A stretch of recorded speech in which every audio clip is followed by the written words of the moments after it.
Thank you very much, Mr. President. Ladies and gentlemen, good evening. Assalamu alaikum. Lovely to see you all here tonight. We are having a very entertaining night, are we not, with some very interesting things being said from the other side of the house tonight.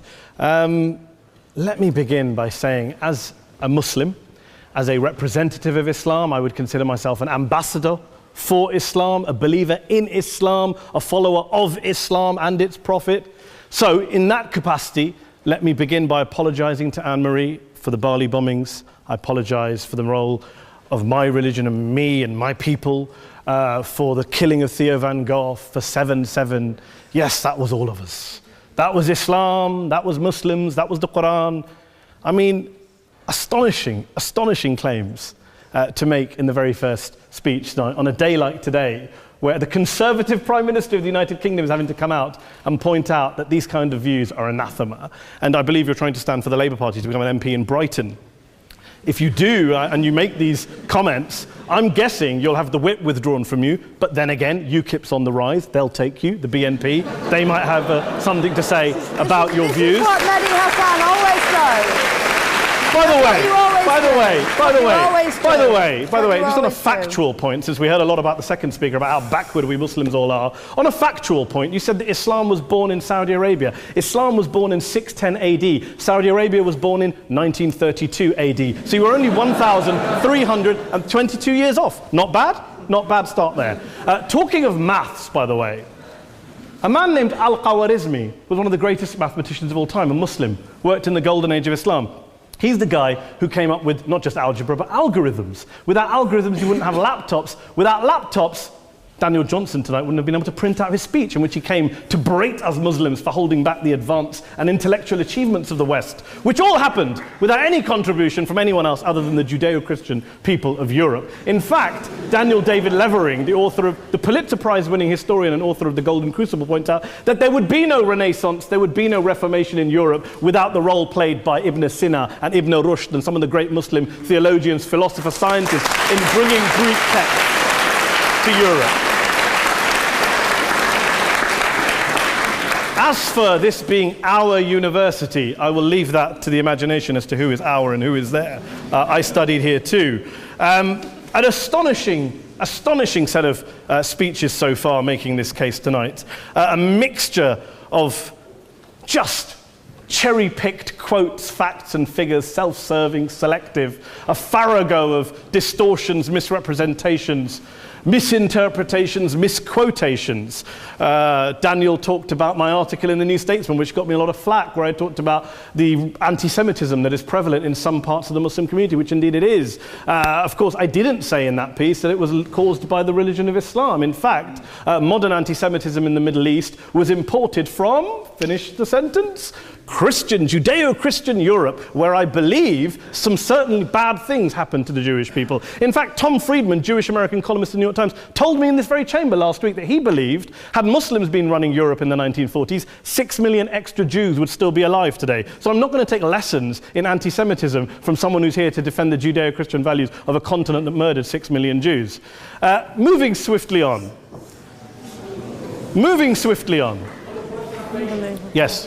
Absolutely. Well, I'm about to make that point. No, I'm about to make that point. You're right. I agree with you. I agree with you 110%. That is my point. I don't think Europe is evil or bad. I'm a very proud European. I don't want to judge Europe on that basis, but if we're going to play this gutter game where we pull out the Bali bombing and we pull out examples of anti-Semitism in the Islamic community, then of course I'm going to come back and say, well, hold on. I mean, look, let's be very clear. Daniel here was a last-minute replacement for Douglas Murray, who had to pull out. And Douglas and I have a well-documented differences, but to be fair to Douglas, as to be fair to Anne-Marie and to Peter, atheists.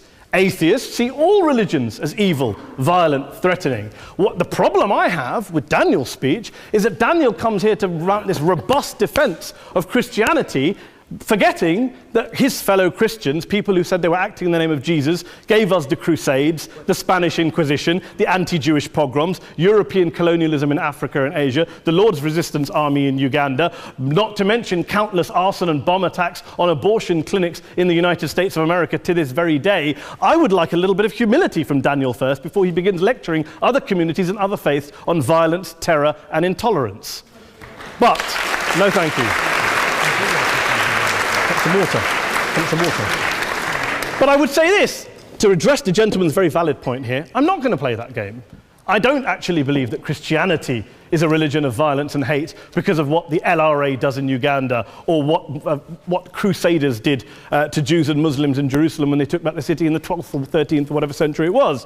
I believe that Christianity, like Islam, like pretty much every mainstream religion, is based on love and compassion and faith. I do follow a religion in which 113 out of the 114 chapters of the Quran begins by introducing the God of Islam as a God of mercy and compassion. I would not have it any other way. I don't follow a religion which introduces my God to me as a God of war, as some kind of Greek God of wrath, as a God of hate and injustice. Not at all. As Adam pointed out, you go through the Quran and you see the mercy and the love and the justice. And yes, you have verses that refer to warfare and violence. Of course it does. This is not a motion about pacifism. I'm not here to argue that Islam is a pacifistic faith. It is not.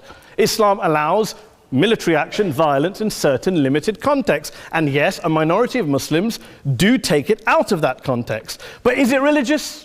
Well, we talked about Woolwich. Daniel and Anne-Marie have suggested that it's definitely religion that's behind all of this. Well, actually, what I find so amusing tonight is we're having a debate about Islam. And the opposition tonight have come forward. We have a graduate in law, a graduate in modern history, a graduate in chemistry. And, you know, I admire all of their intellects and their abilities, but we don't have anyone who's actually an expert on Islam, a scholar of Islam, a historian of Islam, a speaker of Arabic, even a terrorism expert or a security expert or a pollster, let alone to talk about what Muslims believe or think. Instead, we have people coming here, putting forward these views, putting forward these sweeping opinions. Listen to Professor Robert Pape of the University of Chicago, one of America's leading terrorism experts, who, unlike our esteemed opposition tonight, studied every single case of suicide terrorism between 1980 and 2005, 315 cases in total. And he concluded, and I quote, "There is little connection between suicide terrorism and Islamic fundamentalism or any of the world's religions. Rather, what nearly all suicide terrorist attacks have in common is a specific secular and strategic goal to compel modern democracies to withdraw military forces from territory that the terrorists consider to be their homeland." And the irony is, when we talk about terrorism, the irony is that the opposition and the Muslim terrorists, the Al-Qaeda types, actually have one thing in common, because they both believe that Islam is a warlike, violent religion. They both agree on that. They have everything in common. Osama bin Laden would be nodding along to everything he's heard tonight from the opposition side. He agrees with them. The problem is that mainstream Muslims don't. The majority of Muslims around the world don't. In fact, a gentleman here started quoting all sorts of polls. Gallup carried out the biggest poll of Muslims around the world, of 50,000 Muslims in 35 countries. 93% of Muslims rejected 9/11 and suicide attacks. And of the 7% who didn't, they all, when polled and focus grouped, cited political reasons for their support for violence, not religious reasons. And as for Islamic scholars and what they say, well, Daniel talks about our University of Oxford. We'll go down to Oxford Centre for Islamic Studies, get hold of a man named Sheikh Afifi Al-Akiti, who is a massively well-credentialed and well-respected Islamic scholar who has studied across the world, who in the days after 7/7 published a fatwa denouncing terrorism in the name of Islam, calling for the protection of all non-combatants at all times, and describing suicide bombings as an innovation with no basis in Islamic law. Go and listen to Sheikh Tahir al-Qadri, one of Pakistan's most famous Islamic scholars, who published a 600-page fatwa condemning the killing of all innocents and all suicide bombings unconditionally without any ifs or buts. There's nothing new here. This is mainstream Islam, mainstream scholarship, which has said this for years. You don't go out and kill people willy-nilly in the high street or anywhere else, on a bus or a mall, based on verses of the Quran that you cherry-pick without any context, any understanding, any interpretation, or any commentary. Point of information. Please. What about stoning of women, for example, in such lives? Well, It doesn't happen, apparently. I didn't say it doesn't happen at all. I never said it didn't happen. I don't blame Islam. Yes, it's a very good point. And a lot of us are campaigning against that. And we're campaigning against it in the name of Islam. We're campaigning against it in the name of various interpretations of Islam. Anne-Marie comes and scares us with her talk of Sharia law. I would like to see the book of Sharia law. It doesn't exist. People argue over what Sharia law is. And you empower the extremists by saying there is only one version. You empower them all. I don't believe you took any interruptions, Anne-Marie, so I think you should stay there for a moment. Several countries. Here's what we're dealing with. Minority, Here's what we're dealing with. I took your point. Here we are dealing with a 1400-year-old global religion followed by 1.6 billion people in every corner of the world, a quarter of humanity, of all backgrounds, cultures, ethnicities. And yet the opposition tonight wants to generalize, stereotype, smear in order to desperately win this debate. And here's my question, if we're going to generalize and smear.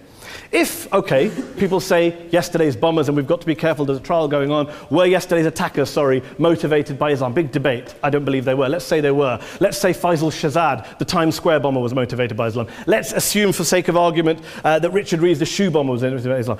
If Islam is responsible for these killings, if Islam is what is motivating these people, and Islam is therefore not a religion of peace, a religion of war, then ask yourself this question: why aren't the rest of us doing it?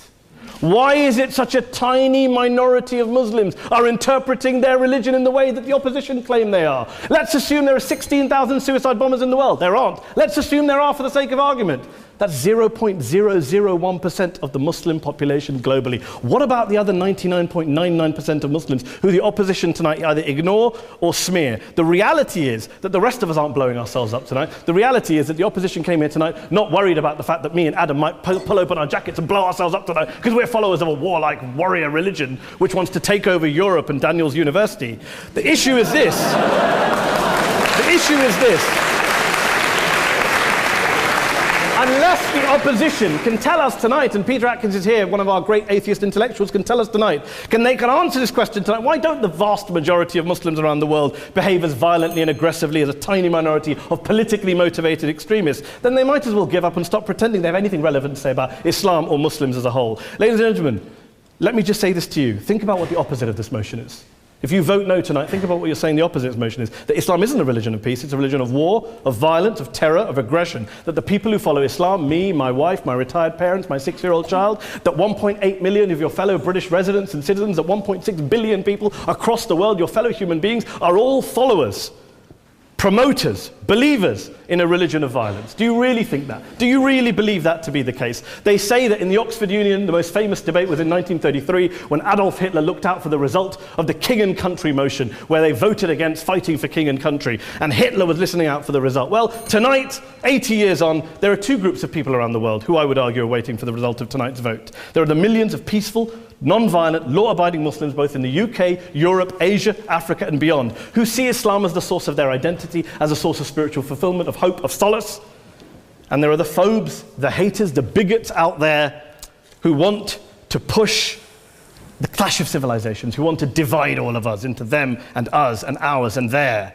Ladies and gentlemen, I urge you all not to fuel the arguments of the phobes and bigots. Don't legitimize their divisions. Don't legitimize their hate. Trust those Muslims who you know, who you've met, who you hear, who don't believe in violence, who do want you to hear the peaceful message of the Quran as they believe it to be taught to the majority of Muslims, the Islam of peace and compassion and mercy, the Islam of the Quran, not of Al-Qaeda. Ladies and gentlemen, I beg to propose this motion to the House. I urge you to vote yes tonight. Thank you very much for your time.